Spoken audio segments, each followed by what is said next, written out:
예, 오늘은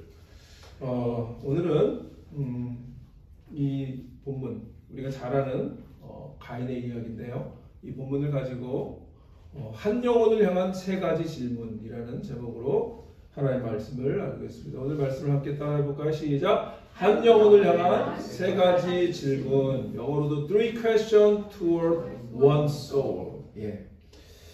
우리는 이제 7월에는 예수님의 질문 시리즈를 함께 나눴고요. 8월에는 하나님의 질문 시리즈로 말씀을 나누고 있습니다. 어떻게 보면 성경은 하나님의 질문과 예수님의 질문들을 통해서 하나님의 시선 앞에 서서 하나님의 마음과 또 우리의 마음을 보여주는 이야기라고 이렇게 얘기할 수도 있습니다. 우리 지난 주일은 하나님의 첫 질문, 아담에게 질문하신 거죠. 내가 어디 있느냐라는 말씀을 통해서 아담을 향한, 그리고 아담뿐만 아니라 모든 인류 전체를 향한 하나님의 질문, 내가 어디 있느냐, 이 질문을 통해서 그 영적인 의미를 살펴봤습니다. 에덴 동산에서 선악과를 따먹고 하나님의 말씀에 불순종해서 죄를 짓고 나무 뒤에 숨어서 무화과 나무 잎으로 자신의 부끄러움을 가리려 했던 아담과 하와, 그에게 하나님께서 친히 찾아오셔서 물으신 질문이죠. 내가 어디 있느냐. 우리가 지난주에 봤듯이 이 질문은 아담의 어떤 물리적인 위치가 어디 있는지를 모르셔서 물으신 게 아니라 그랬습니다. 그 아담과 하나님과의 관계를 물으시는, 그래서 그의 영혼이 어디에 있느냐라는 질문이라고 말씀을 드렸습니다. 저는 예수님의 질문과 하나님의 질문을 이렇게 설교를 준비하면서 질문을 하시는 하나님, 질문하시는 예수님을 묵상을 해봤습니다. 여러분, 왜 질문은 왜 할까요? 궁금하니까 질문하죠. 근데 그 질문한다라고 하는 그 전제는 관계를 전제하는 거죠. 상대방이 있는 거예요. 그리고 누군가의 질문을 한다는 것은 그에게 관심이 있다는 것이고, 그리고 그와 조금 더 그를 좀 더 알고자 하는 것이고, 그리고 그와 더 깊은 관계를 원하는 것입니다. 상대방이 별로 관심이 없으면 질문 사항이 없죠. 질문을 누군가에 던지고 그 사람에 대해서 더 궁금해한다라고 하는 사실은 깊은 관계를 원한다라는 뜻입니다. 그런 면에서 하나님이 성경에, 제가 이 설교 시리즈를 준비하다 보니까 1년 전체를 하나님의 질문, 예수님의 질문으로 설교를 해도 될 정도로 성경에는 정말 하나님의 수많은 질문과 예수님의 수많은 질문이 있더라고요. 그래서 이 말씀을 묵상하면서 하나님은 정말 우리와 깊은 관계를 원하시는 분이시구나, 그런 생각을 했고요. 그런 면에서 우리는 정말 하나님의 질문 앞에 얼마나 잘 서서 하나님의 그 마음을 바라보고 있나, 또 그 질문을 통해서 우리 자신을 보여주시기를 원하시는 하나님을 우리는 얼마나 잘 깨닫고 있나, 우리 자신을 얼마나 잘 보고 있나, 이런 생각들을 계속 일주일 내내 했습니다. 오늘 이 질문도 지난주에 이어서 우리가 너무나 잘 아는 가인을 향한 하나님의 질문인데요. 오늘은 그런데 아담을 향해서는 한 가지 질문, 내가 어디 있느냐 질문을 하셨는데, 오늘은 이 가인을 향해서 하나님이 연속적으로 3번이나 질문을 하시는데 그 질문이 다 다른 질문이에요. 그래서 오늘 제가 제목을 이 한 영혼을 향한 하나님의 3가지 질문. 근데 사실 원래 제목은 하나님의를 넣으려고 했는데 영어로 했더니 너무 길어, 이 한글로 했더니 너무 길어져서 이게 다 넘어갈 것 같아서 그냥 어차피 하나님의 질문 시리즈니까 하나님의 애를 뺐습니다. 그러나 이 오늘 말씀은 하나님의 질문이죠. 하나님의 가인을 향한 3가지 질문. 오늘 우리가 읽었던 이 본문의 이야기는 너무나 잘 아는 가인이 동생을 돌로 쳐 죽이는 그런 이야기. 인류 최초의 살인사건. 그런데 하나님은 이 사건에서도 어김없이 가인에게 오셔요. 그리고 질문을 하세요. 그런데 이번에는 조금 더 집요하고 더 깊은 세 가지 질문을 하십니다.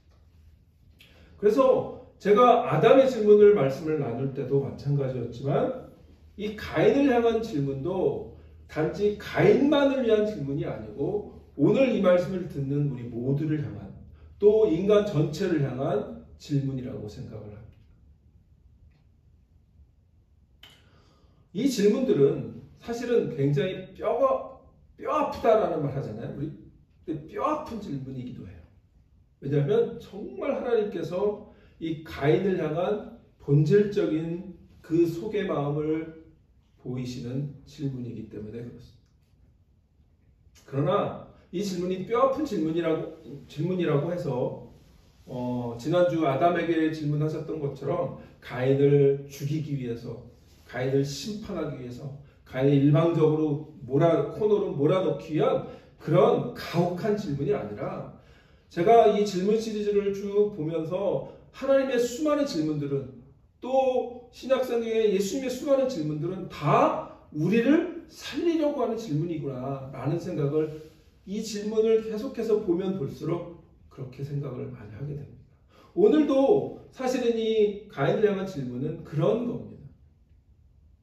가인을 신문하기 위한 질문이 아니라 가인이 어떻게든 범죄하지 않도록 하기 위한 그런 질문이었고 그 범죄를 좀 막기 위한 질문이었는데 이미 범죄를 한 이후에도 하나님은 다시 그를 회복시키려고 하는 그러한 질문이라고 하는 사실입니다. 오늘 이 말씀을 통해서 오늘 우리를 찾아오셔서 또 가인에게 주셨던 그 질문이 그 세 가지 질문이 오늘 우리에게 주시는 질문이라고 우리가 잘 믿고 그 음성을 통해서 하나님의 은혜를 경험하는 시간이 되시기를 주님으로 간절히 축원합니다. 예, 오늘의 이 본문의 배경은 사실 우리가 6절부터 10절까지 읽었기 때문에 앞에 부분은 우리가 잘 알지만 한번 볼 필요가 있을 것 같아요. 그래서 우리 1절부터 5절을 한번 여러분 성경을 찾으셔도 되고요. 제가 오늘 이 스크린에는 오늘 띄워놨습니다. 한번 보겠습니다. 이 오늘 본문의 배경이죠. 아담이 그의 아내 하와와 동침하여 하와가 임신하여 가인을 낳고 이르되 내가 여러 말미암아 등남하였다 하니라. 그가 또 가인의 아우 아벨을 낳았는데 아벨은 양치는 자였고 가인은 농사하는 자였더라. 세월이 지난 후에 가인은 땅의 소산으로 제물을 삼아 여호와께 드렸고 아벨은 자기도 양의 첫 새끼와 그 기름으로 드렸더니 여호와께서 아벨과 그의 제물은 받으셨으나 가인과 그의 제물은 받지 아니하신지라. 가인이 몹시 분하여 안색이 변하니. 자, 우리가 분명히 오늘 본문을 통해서 키워드로 생각해 봐야 될 것이 5절의 후반부입니다. 가인이 몹시 분하여 안색이 변하니. 오늘 본문의 배경은 바로 이겁니다. 가인이 몹시 분하여 안색이 변한 상태에서 하나님이 가인에게 찾아오신 거죠. 자, 그러니까 결국은 오늘 이 배경은 가인이 지금 아직 어떤 상태죠?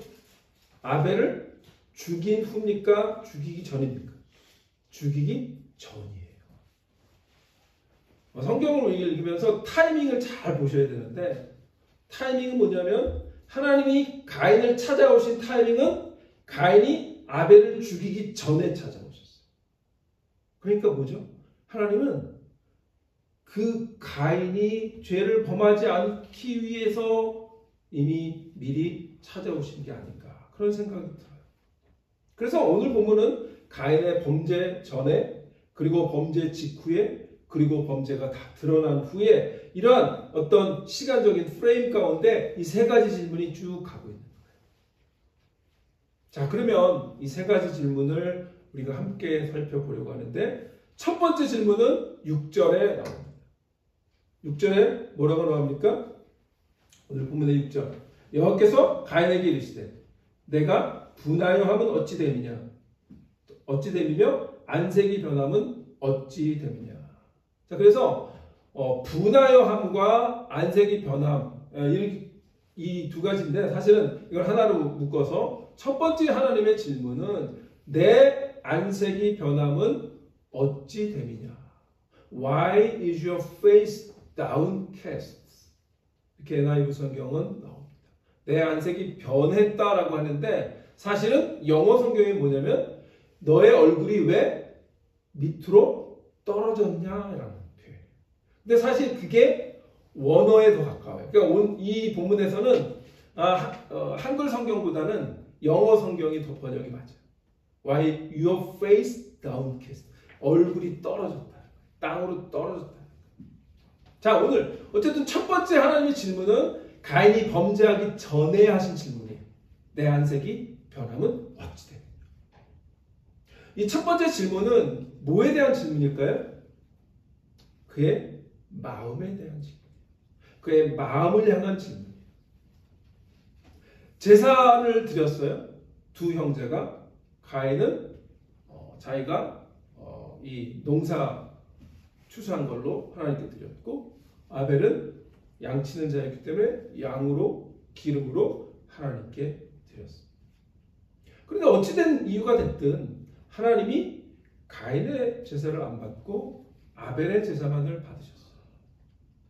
그 이유를 제가 오늘 설명하려고 하는 게 아니라 결과가 어쨌든 하나님은 아벨의 제사를 받으신 거예요. 그런데 그 아벨의 제사를 받은 거에 대한 가인의 반응이 오늘 우리가 생각해 보려고 하는 것. 여러분, 세상은 공평할까요? 세상이 공평하다고 생각하시는 분 손 들어보세요.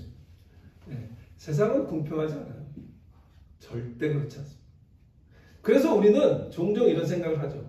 왜 세상은 공평하지 않지? 그러면서 어떨 때 나에게 불공평한 어떤 일들이 벌어질 때 어떻게 반응하냐면 It's not fair. 그리고 뭐 누구를 원망해요. 사람을 원망하든. 그런데 우리 그리스도인들은 하나님을 원망하기가 쉽죠. 그러니까 하나님을 원망하죠. 그런데 나에게 공평할 때도 있어요, 없어요? 세상에 있거든요. 내가 잘 될 때도 있고, 내가 봐도 이거는 나한테 아주 좋은 리워드가 있어요. 그러면 그거에 대해서 우리는 별 얘기를 안 하죠. 컴플레인 안 합니다. 그러니까 세상은 나에게 항상 공평한 것도 아니고 항상 불공평한 것도 아닌 그냥 세상은 그냥 그렇게 가요. 그런데 거기에 우리가 어떻게 반응하냐는 거죠. 하나님 그걸 보는 것 같아요. 가인은 어찌됐든 지금 안색이 변하고 마음에 불같은 마음이 일어나고 있습니다. 제사가 끝난 후에 가인의 마음을 우리가 한번 생각해 보면 어땠을까요? 정말 화산 폭발 같은 그런 분노가 치밀어 오르는 그러한 상태라고 생각합니다. 분노, 시기, 억울함, 그리고 하나님을 향한 원망, 이런 복합적인 감정이 뒤섞여 가지고 하나님을 향해서 하나님 어떻게 나한테 이러실 수 있어요?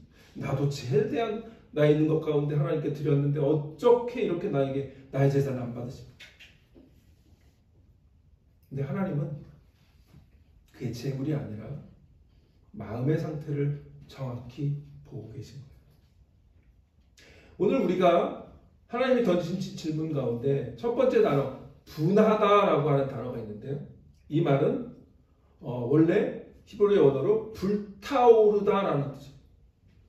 그러니까 진짜 이 가인의 마음이 불타오르는 거야. 네. 화산이 폭발한 거죠. 불타오르. 그러니까 단순한 불쾌, 단순히 기분 나빠 이 정도가 아니고 내면 깊숙이 분노가 타오르고 있는 감정, 그게 분하였다. 히브리어로 하라라고 하는 말입니다. 두 번째는 오늘 이 안색이 변하다라고 하는 단어가 나파르파림인데요. 이 단어는 낯빛이 떨어진다는 뜻이에요. 그러니까 아까 말한 거죠. 얼굴이 떨어져요. 영혼이 눌리고 무거워서 떨어진 거예요. 내 마음이 무거우니까 얼굴에 다 그 표현이 나온 거죠. 내 마음 상태와 얼굴 상태가 그대로 가고 있는 거예요. 여러분 이제 세상 살다 보면 포카페이스를 잘해야 된다고 그러잖아요. 속에는 막 부글부글 뜨는데도 얼굴은 살살살 웃으면서 그런 사람들이 사업도 잘하고 인간관계도 잘하고 그러는 것 같아요. 근데 그것도 어느 정도 어떤 한계치가 오면 안 되죠. 아마 가인과 정도의 어떤 분노가 치밀어 오르면 포커페이스 쉽지 않았을 거예요. 그래서 결국 그 분노의 마음이 얼굴로 다 드러난 거예요. 그리고 얼굴이 막 무거워서 땅으로 떨어지고 있는 거예요. 그런 말 하잖아요. 얼굴은 마음의 창이다. 이런 말 하죠. 가인의 무너진 표정은 이미 그의 이 정말 활활 타는 그의 마음을 그대로 보여주는 거울과 같은 겁니다. 그래서 가장 지혜롭다라고 하는 솔로몬이 잠언에서 이런 말을 합니다. 잠언 4장 23절에 모든 지킬 만한 것 중에 더욱 뭘 지켜요? 마음을 지키라. 그런데 왜 중요해요? 생명의 근원이 여기서 나요. 우리의 마음이 생명의 근원이기 때문에 우리의 마음이 무너지면 사실은 우리의 육체는 살아있어도 우리의 영혼은 죽은 것과 같은 거예요. 왜 가인의 마음이 무너졌을까요? 가인은 자신의 제사와 아벨의 제사를 뭐 한 거죠? 비교해서. 인간관계에 있어서 가장 우리의 영혼을 무너뜨리는 것이 비교입니다. 부모님들이 자식을 키울 때도 편애를 하는 것이 가장 문제를 일으키는 거죠. 비교를 하기 때문에. 근데 인간이라고 하는 게 참 비교의 동물인 것 같아요. 기가 막히게 비교를 하면서 살기 때문에 이 비교가 우리의 영혼을 파괴하는 줄 알면서도 본능적으로 비교를 하는 게 우리인 것 같아요. 가인도 마찬가지였죠. 비교를 한 거죠. 왜 하나님이 나의 제사와 아벨의 제사를 그렇게 차별을 하셨지? 라고 하는 비교의 마음이 들기 시작하는 거예요. 그래서 가인이 왜 무너졌을까요? 비교의 마음. 그래서 한 발 더 나가서 동생을 시기하는 마음. 그것이 문제였어요. 제가 좋아하는 16세기 청교도 목사님 가운데 토마스 왓슨이라고 하는 목사님이 계신데요. 굉장히 책들을 좋은 것들을 많이 쓰신 목사님인데요. 그분이 이러한 얘기를 했습니다. 하나님은 우리의 마음이라는 시계의 태엽을 보시고 우리는 그 시계바늘만 본다. 무슨 말이냐면 옛날에 시계는 다 태엽으로 돌렸잖아요.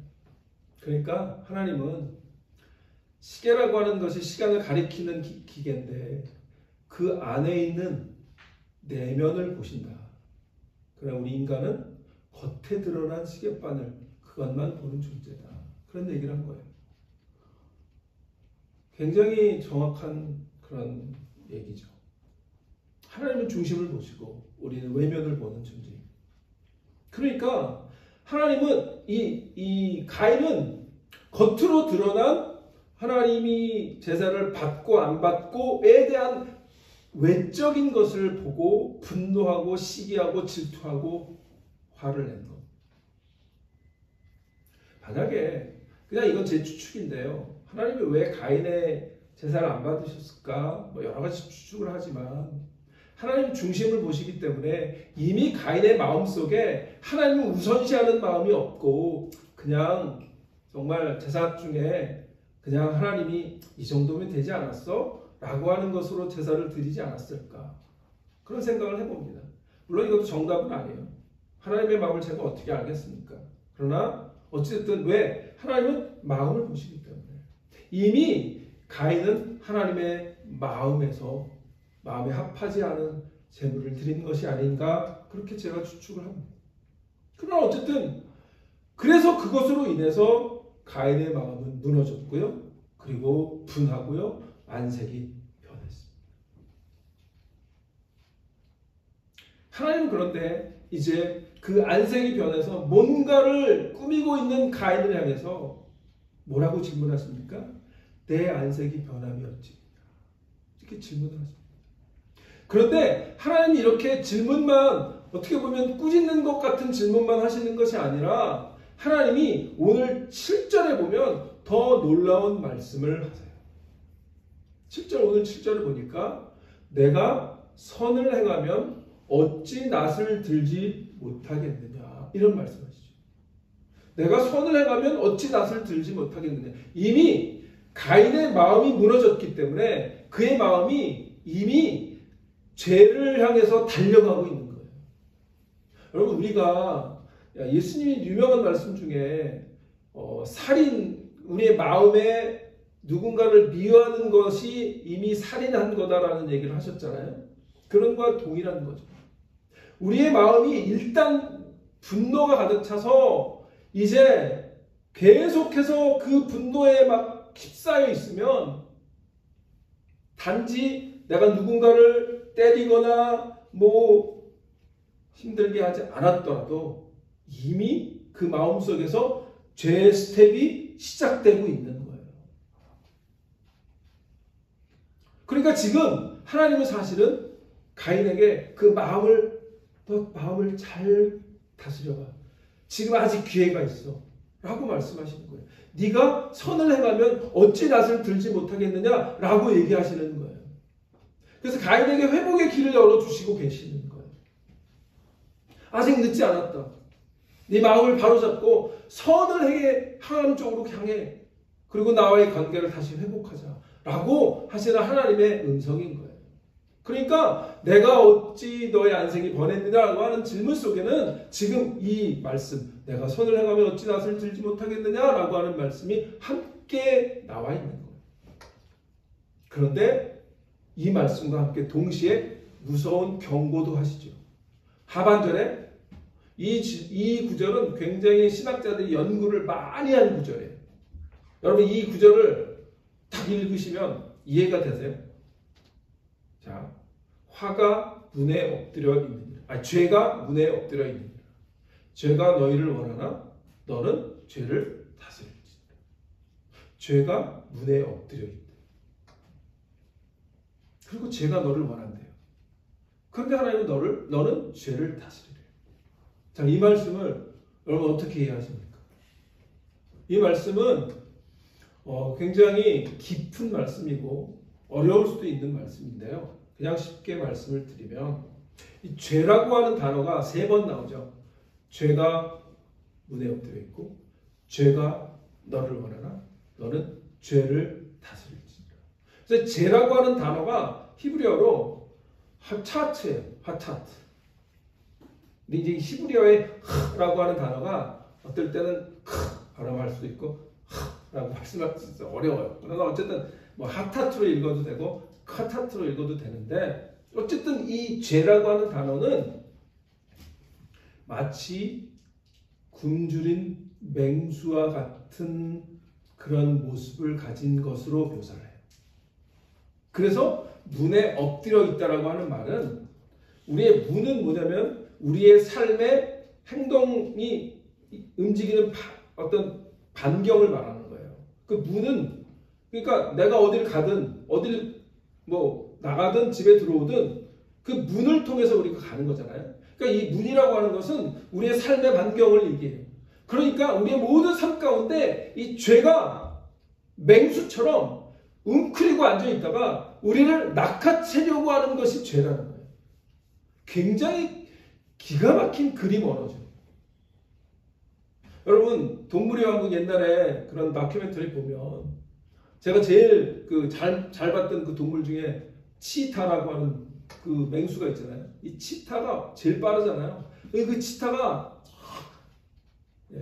얼룩말을 사냥하려고 조용히 움직이잖아요. 물론 뭐 사자들도 그러고. 근데 조용히 움직이다가 때가 됐다 그러면 어떻게 합니까? 시속 요즘 그 자동차는 제로백이라고 그러잖아요. 제로백. 제로에서 100km, 뭐 제로에서 100마일까지 가는 그 속도를 뭐 있는 그 빠른 차들이 좋은 차라고, 고성능 차라고 얘기를 해요. 진짜 제로백처럼 스프링이 튀어나가더니 팍 튀어나가서 그 얼룩말을 결국은 사냥할 때가 많잖아요. 죄가 그렇다. 죄라고 하는 얼룩말이, 죄라고 하는 이 치타가 우리의 삶 가운데 늘 도사리고 있어요. 그런데 내가 뭔가 영적으로 무너지고 하나님과 관계가 어설프고 뭔가 마음의 분노가 시작되려고 할 때 우리를 낚아채려고 기다리고 있다는 거죠. 그래서 죄가 너를 원한다는 거죠. 그래서 중요한 건 뭐죠? 하나님의 명령이 그러나 너는 죄를 다스릴지니라. 하나님은요, 우리 인간에게 죄를 다스릴 책임을 주시는 거예요, 사실. 그러면 그 죄가 시작되는 것이 어딘 거예요? 마음이잖아요. 그러니까 죄를 다스리라는 말은 내 마음을 다스리라는 말인 거예요. 그래서 아까 잠언에서도 마음을 다스리는 자, 마음을 무엇보다도 지킬 만한 것보다 마음을 지키라. 생명이 그러니 거기서 납니다. 그러니까 죄를 다스리라고 하시는 말씀은 가인이 그 마음을 다스렸어야 되는 거예요. 막 죄를 짓기 전에 마음이 막 불타오르고 분노가 치밀고 뭔가를 해가지고, 여러분 사춘기 자녀를 두셨던 분들이나 지금 두고 있는 우리 김정현 기자입니다. 이 사춘기 아이들의 그 불같은 그 마음을 어떻게 다스리냐가 중요하잖아요. 그래서 이 사춘기 자녀들의 그 집에 문이 뽀개지거나 뭐 벽이 무너지거나 뭐 이런 경우가 많잖아요. 네. 그 뭐죠? 그게 다스려지지가 않는 거죠. 그 마음이. 분노가 치밀으면 바로 터트려야 되는 거예요. 근데 이제 우리가 나이가 들면 그런 것도 조절할 줄 알고 이제 이렇게 되는 거죠. 그런데 웬만한 분노는 조절하면서 살지만 내가 손해를 봤어? 어떻게 저 사람이 나한테 이렇게 할 수 있어? 라고 하는 섭섭함과 뭐 이런 것들이 막 우리의 마음을 휩싸이게 만들면 어느 순간에 폭파하게 되죠. 하나님은 그래서 그 마음을 다스립니다. 또 다른 잠언에 솔로몬이 또 이런 말씀을 합니다. 잠언 16장 32절에 노하기를 더디하는 자는 용사보다 낫고 자기의 마음을 다스리는 자는 성을 빼앗는 자보다 낫다. 얼마나 아마 솔로몬도 이 마음을 다스리는 문제를 자기도 굉장히 갈등을 했기 때문에 이게 경험에서 나오는 이 격언들이지 그냥 나오는 게 아니거든요. 아무리 하나님이 지혜를 주셔서 솔로몬이 지혜로웠지만 그게 쉬운 게 아니잖아요. 인간으로서.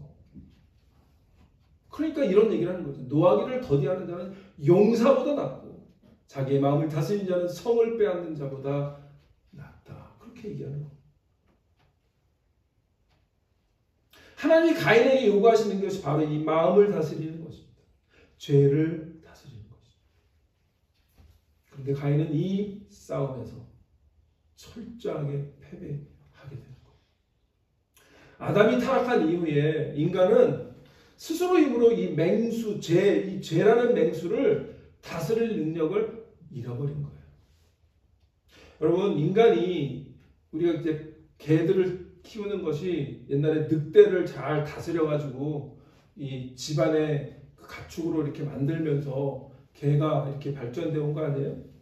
그러니까 인간은 맹수를 다스리는 존재였던 거죠. 맹수는 다스렸는데 이 죄라는 맹수를 다스리지 못한 거죠. 우리의 힘으로 죄를 다스릴 능력을 아담의 범죄 이후에 인류는 잃어버린 거예요. 그래서 그의 분노가 결국은 그 문을 열어준 거예요. 맹수가 들어올 수 있도록. 그리고 그 웅크리고 있던 맹수는, 그 죄는 가인의 주인이 돼서 그를 결국 살인이라고 하는 죄로 이끌어간 거예요. 가인은 실패자가 된 거죠. 이 실패는 그런데 그것으로 끝난 것이 아니라 이 실패는 결국 우리는 우리의 능력으로 할 수 없음을 보여주는, 어떻게 보면 예수 그리스도가 필요하다라고 하는 사실을 보여주는 스토리입니다. 우리는 우리 스스로 할 수 없다는 거죠. 죄를 우리가 이길 수 없다라고 하는 것입니다. 그리고 그 죄를 다스리실 수 있는 진정한 승리자이신 예수 그리스도의 필요성을 이 본문은 우리에게 보여주는 거예요. 우리의 힘으로는 우리 죄를 다스릴 수 없기 때문에 죄 없으신 예수 그리스도께서 오셔서 그 죄를 내 대신 싸워주시고 다스려 주셔야만 한다고 하는 사실을 우리가 오늘 본문을 통해서 깨닫습니다. 우리의 마음도 이렇게 안색이 떨어질 때가 살다 보면 있습니다. 예수를 믿고 구원을 받았음에도 여전히 우리의 죄된 본성이 우리를 계속해서 우리를 노리고 있기 때문에 그 미움과 분노가 부릴 듯 할 때 바로 그때 우리가 구해야 할 것은 예수 그리스도의 은혜입니다. 주님, 내가 할 수 없습니다. 내 대신 이 분노를 제어하여 주옵소서. 주님께 그렇게 기도하는 그런 여러분들이 되시기를 축원합니다. 예. 첫 번째 질문 이거였어요. 두 번째 질문은 하나님이 가인을 향해서 이제는 가인이 이미 범죄합니다. 8절에 어떻게 나오죠? 8절에 가인이 그의 아우 아벨에게 말하고 그들이 들에 있을 때에 가인이 그의 아우 아벨을 쳐 죽이니라. 자, 이제는 애프터예요. 이제는 비포였는데 애프터예요. 죄를 범했어요. 이미 분노를 다스리지 못하고 마음을 다스리지 못하고 죄를 다스리지 못하고 결국은 그를 쳐 죽였습니다. 그러자 하나님 또 가인에게 오십니다. 그리고 가인에게 이번에는 어떻게 보면 아담에게 던지셨던 질문과 똑같은 질문을 하십니다. 그런데 가인아 어디 있느냐가 아니라 이제는 조금 인칭을 바꾸십니다. 그리고 9절에 여호와께서 가인에게 이르시되 내 아우 아벨이 어디 있느냐. 이번엔 두 번째 하나님의 질문은 이겁니다. 내 아우 아벨은 어디 있느냐. 이 두 번째, 첫 번째 질문이 내 안색이 변함이 어찌 되느냐라고 하는 질문은 우리의 마음을 향한 질문이었다면 두 번째 내 아우 아벨이 어디 있느냐는 뭐에 대한 질문일까요? 관계에 대한 질문. 이 두 번째 질문은 가인의 범죄가 단지 개인적인 어떤 분노의 폭발이 아니라 하나님이 만드신 가정이라고 하는 공동체, 그리고 더 나아가서는 어떤 이웃, 그 다음에 더 나아가서는 어떤 전 세계, 어떤 이런 인류의 공동체를 파괴하는 그런 죄라고 하는 사실을 보여줍니다. 결국 우리의 어떤 마음의 분노로 인해서 그게 표출이 돼서 누군가에게 향해서 그 화살이 누군가에게 꽂히면 어떻게 되는 거죠? 그 사람이 다치고 죽고 관계가 깨지는 거죠. 그게 나의 배우자일 수도 있고 나의 자녀일 수도 있고 그 다음에 나의 직장 동료일 수도 있고 뭐 여러 내 주위에 있는 모든 사람들이 다 해당되잖아요. 내 분노가 여기서 다스려서 끝났으면 되는데 그게 표출이 돼서 이미 화살을 날려버리면 그럼 뭐죠? 관계가 깨지는 거예요. 이게 우리 인간관계 제일 많이 범하는 실수입니다.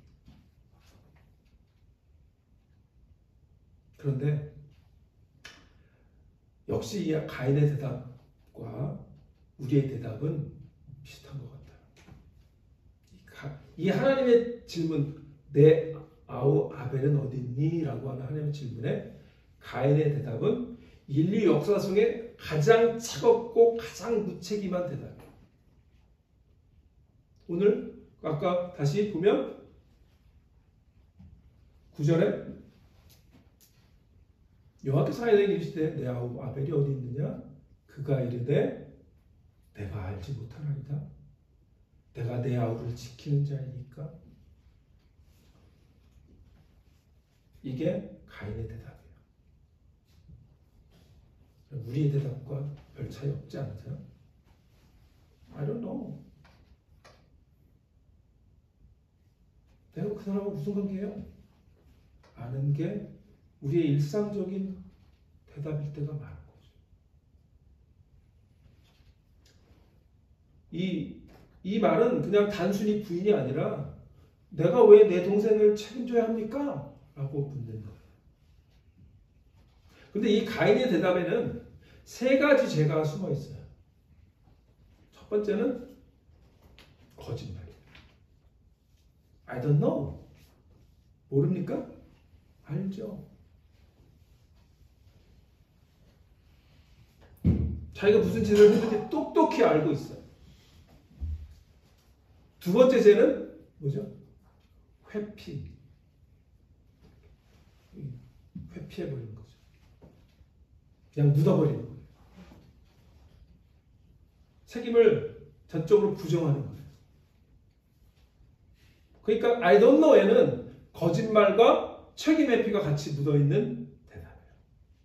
그 다음에 그 두 번째 대답, 내가 내 아우를 지키는 자입니까? 라고 하는 거의 세 번째 죄는 관계 단절 선언. 나는 끝내버려.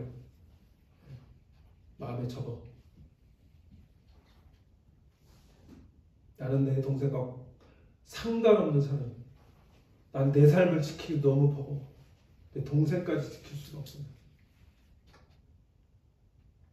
단순히 형제관계를 부인하는 것을 넘어서 우리는 어떤 하나님이 창조하신 그 창조 질서를 어떻게 보면 거부하는 그런 외침이에요.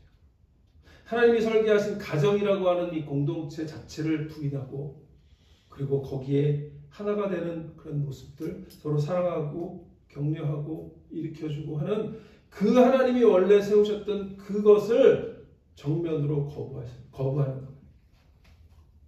그래서 죄는 이처럼 우리를 아주 극단적인 이기주의자로 만들어버려요. 그 관계를 파괴하는 거예요.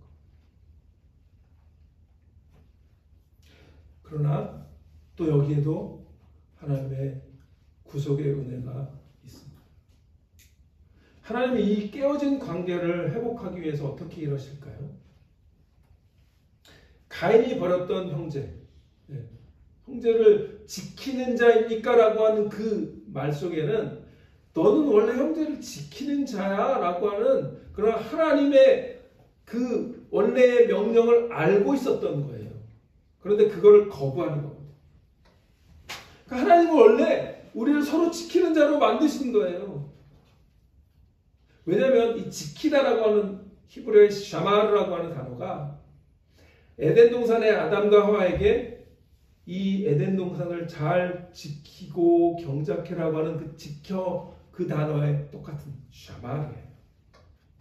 그러니까 에덴 동산만을 지키는 것이 아니라 에덴 동산은 뭘 상징하는 거예요? 하나님이 만드신 모든 창조 세계, 그것이 나의 가족이든 가정이든 이웃이든 교회든 이 세상 환경이든 모든 하나님의 창조 질서 안에 있는 것들을 잘 다스리고 지키고 경작해 라는 말씀이거든요.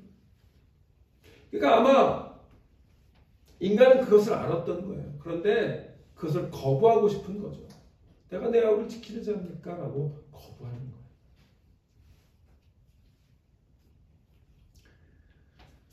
우리는 그런데 역시 이걸 잘 못하는 존재인 거죠. 그런데 가인은 맏형으로서 동생인 아벨을 지키는 자로 실패했지만 우리의 맏형 되시는 예수님께서 그 일을 감당하십니다.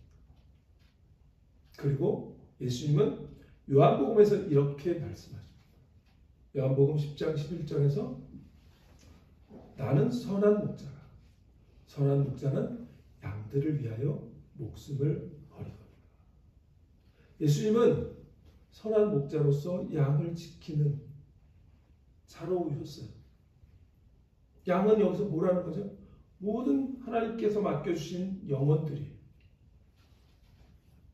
우리 주위에 내가 보호해야 할 영혼들이에요.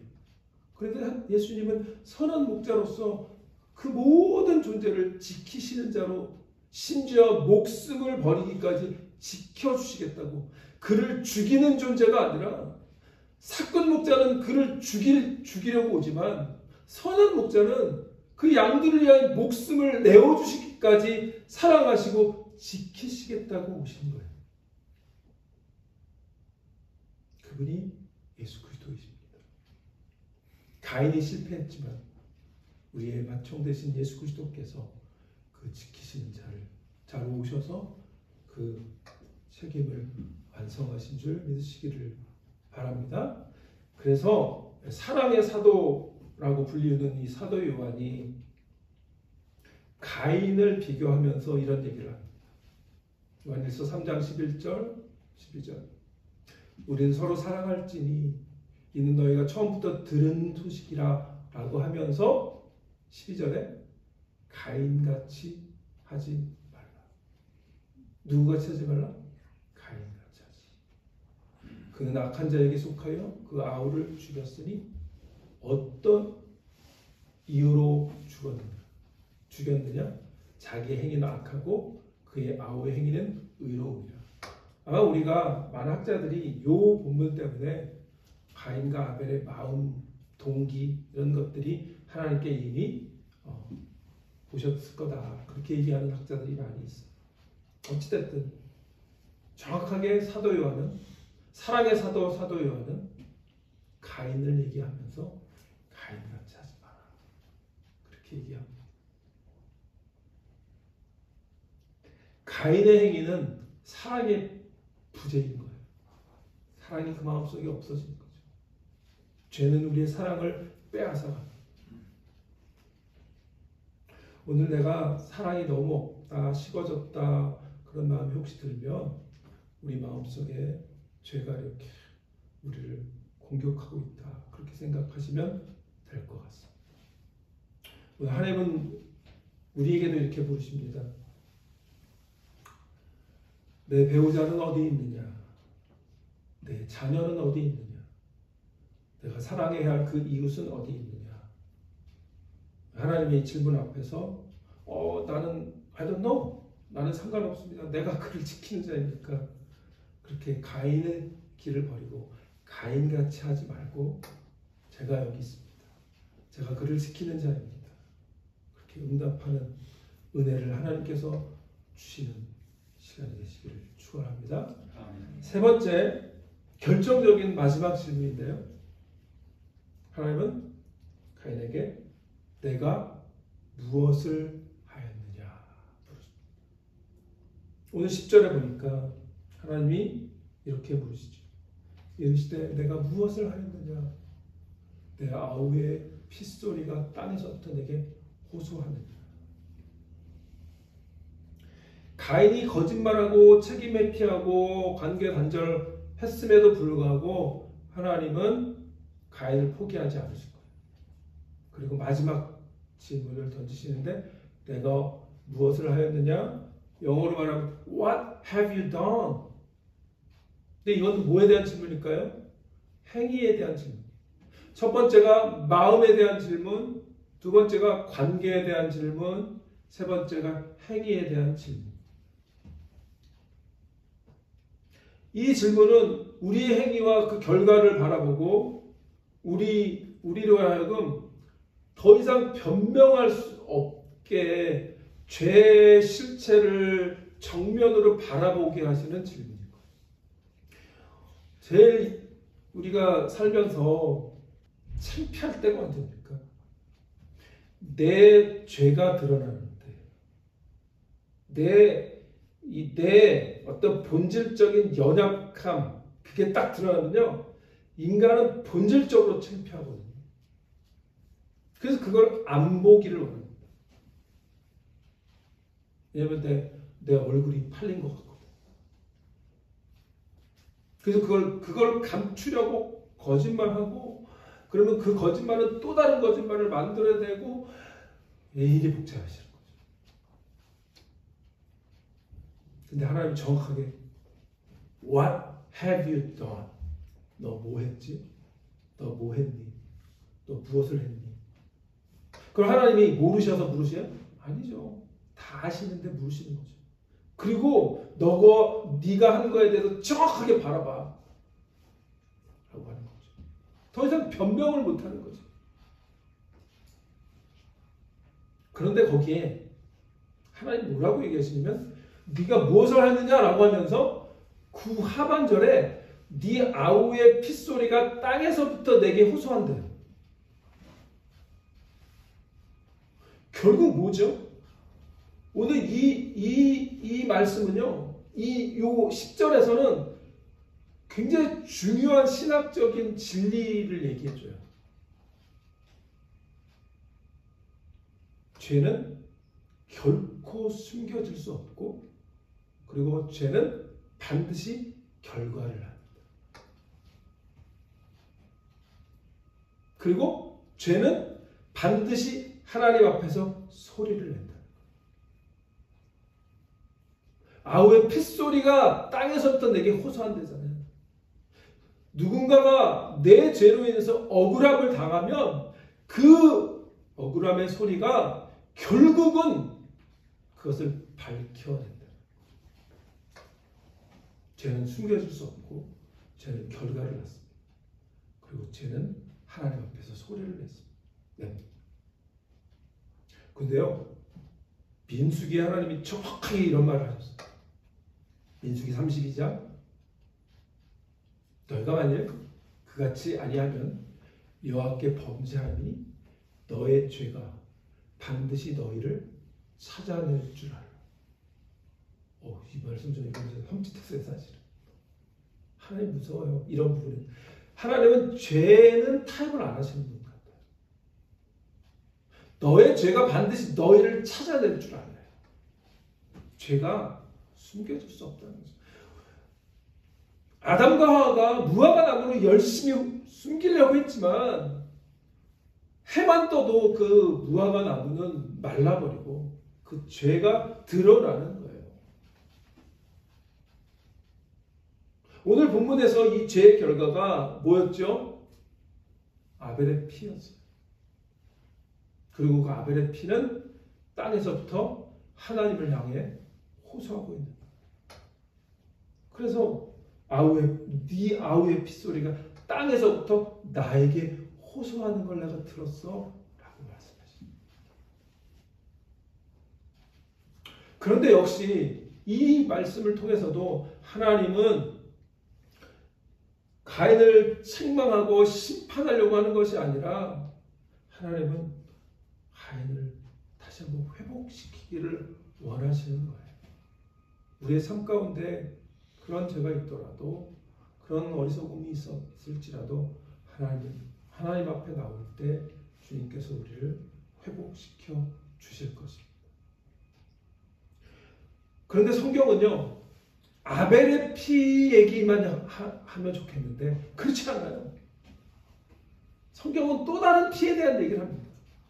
역시 히브리서에서 이 아벨의 피 얘기를 하는데 다르게 얘기합니다. 히브리서 12장 24절에 보면 이렇게, 새 언약의 중보자이신 예수와 및 아벨의 피보다 더 나은 것을 말하는 뿌린 피니라, 이런 얘기를 하죠. 이거 뭐냐면 예수님의 그 십자가에서 죽으신 그 보혈의 피를 말하는데, 그 예수님의 피가 아벨의 피보다 더 나은 것을 말하는 뿌린 피라는 거예요. 그러니까 아벨의 피와 예수님의 피를 비교하고 있죠. 아벨의 피는 어떤 거예요? 내가 억울하게 죽었으니까 하나님 이 가인을 벌해 주십시오. 심판해 주십시오. 그렇게 하는 거죠. 하나님은 그 음성을 듣긴 들으셨어요. 왜냐하면 땅에서 나에게 호소하느니라 그러셨잖아요. 그런데 아벨의 피는 심판을 막 드러내고 심판을 해달라고 호소하지만 예수님의 피는, 십자가의 피는 어떻게 하는 거예요? 새 언약의 중보자래요. 중보는 뭐죠? 가인과 아벨이 서로 원수가 됐는데 그 안에 역사하셔서 중보하시고 화해시키시는 주님이라는 거죠. 이게 복음입니다. 하나님은 가인에게 이 질문을 통해서 그 죄를 이렇게 드러내시지만 동시에 십자가를 통해서 그 죄를 덮으시는, 죄를 용서하시는 그런 하나님의 계획을 준비해 두고 계셨다는 거죠. 예수님의 피는 하늘에서 하나님 이 죄를 용서하여 주옵소서. 아벨의 피는 이 죄를 죽여 주옵소서. 이 죄를 심판하여 주옵소서 외치지만 예수님의 피는 하나님 앞에서 이 죄인을 용서하여 주옵소서. 그렇게 외치지. 가인의 죄는 이제 말씀을 마칩니다. 가인의 죄는 아담의 원죄를 물려받은 우리 모든 인간의 죄된 모습을 보여줍니다. 결국은 우리는 어느 시점에 이 죄와 죄의 결과를 마주볼 때가 올 거예요. 그래서 이 세 번째 질문 앞에서 가인은 영원한 심판을 받을 수밖에 없는 존재였던 것처럼 우리도 역시 언젠가 하나님의 질문 앞에, 이 세 번째 질문 앞에 설 거예요. 내가 무엇을 행하였느냐? What have you done? 하나님 앞에 이제 마지막 때에 우리가 예수 그리스도의 심판 앞에 섰을 때 예수님 하나님이 물으실 거예요. 넌 무엇을 행하였느냐? 근데 우리는 죄인이죠. 우리의 행위가 떳떳하지도 못합니다. 그렇게 우리는 죄인입니다. 하나님 앞에 떳떳하지 못합니다.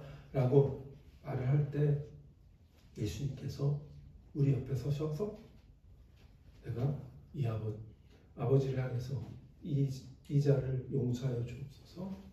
그가 흘려야 할 피를 내가 흘렸습니다. 내 피로 인해서 그 죄를 덮었습니다. 라고 말씀하시는 그 은혜가 우리에게 있을 것이고 우리 삶 가운데서도 그 은혜를 사모해야 할 줄 믿습니다. 왜냐하면 우리 모두가 완전한 자도 없고 모두가 다 그렇게 마음의 죄를 짓기도 하고 누군가에게 상처를 주기도 하고 관계를 아프게 하기도 하는 그런 연약한 존재들로 다 있기 때문에 물론 교회는 다 그런 곳입니다. 교회가 다 완벽한 자들의 모임이 아니라 다 연약하고 부족한 자들의 모임이지만 그러나 주님 앞에 나와서 예수 그리스도의 피를 붙들고 기도할 때 그 은혜를 주실 줄 믿습니다. 예. 오늘 이 세 가지 질문, 내 마음은 어떠하냐? 내 형제는 어디 있느냐? 그리고 내가 무엇을 하였느냐? 이 질문 앞에 하나님께서 우리의 상한 마음을 고치시고 깨진 관계를 회복시키시고 그리고 우리의 숨겨진 죄를 결국은 드러내서 회개하게 하시고 용서해 주시는 그 은혜를 이번 주 한 주 동안 사모하며 그 은혜를 경험하시는 여러분 되시기를 주의 이름으로 축원합니다.